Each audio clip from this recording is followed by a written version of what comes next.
You ask Tiger to solve. This deals with linear equations with one unknown. The final result is x equals 1 over 8. Let's solve it step by step. Group all constants on the right side of the equation. Subtract 3 over 4 from both sides. Combine the fractions.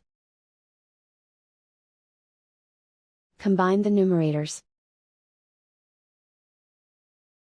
Reduce the zero numerator. Simplify the arithmetic. Find the lowest common denominator. Multiply the denominators.